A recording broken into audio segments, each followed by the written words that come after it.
What's that time again? Ask Kochie. You throw me a question, I do my best to answer it.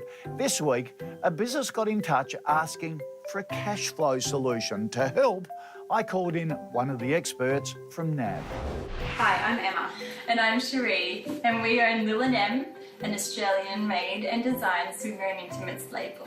We are after a solution to manage our cash flow in peak periods. We had to take out a large loan to shop New York Fashion Week, which was amazing and increased our sales. But now we have Miami Fashion Week coming up, which will require another loan. I think it'd be great to learn more about short-term cash flow solutions, so when these times arise, we know what to do. Help us, Kochie. Thanks for getting in touch.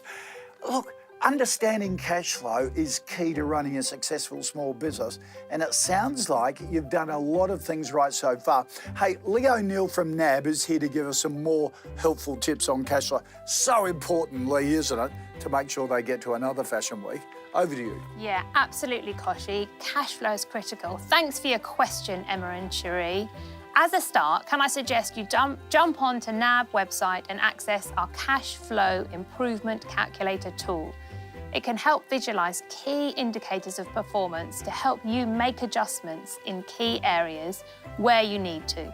So when Emma and Sheree have big events like trade shows or Fashion Week, they will know well ahead of time how much money they need to stay on top of their cash flow and be really confident that it won't run out. Leigh, if a business hasn't done a cash flow plan before, what's involved?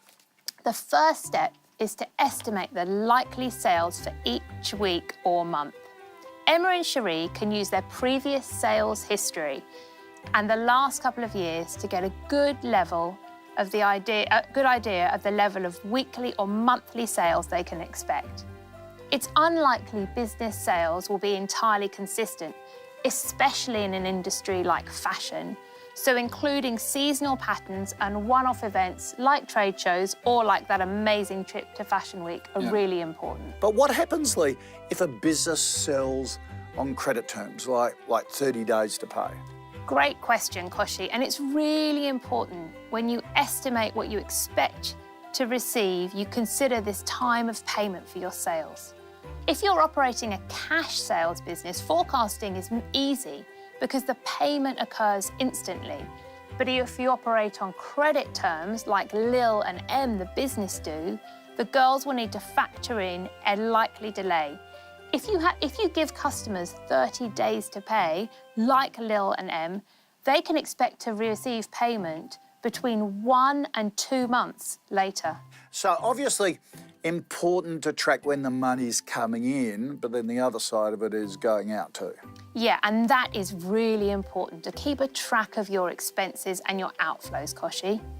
A business's costs are likely to be made up of fixed and variable costs. Fixed costs are those things you need to pay regardless of your sales, things like your rent or the salaries of your team. Variable costs depend on the number of sales you make. So as soon as you make a sale, the business needs to consider these costs. Like for Emma and Sheree, it might be delivery fees.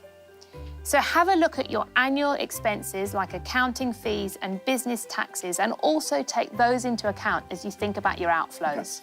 Leigh, thank you for all those tips. It was just wonderful. Thank you for having me. And don't forget, if you've got a question, be sure to send it in, kbb@pinstripemedia.com.au. We'll do our best to answer it or get the experts in.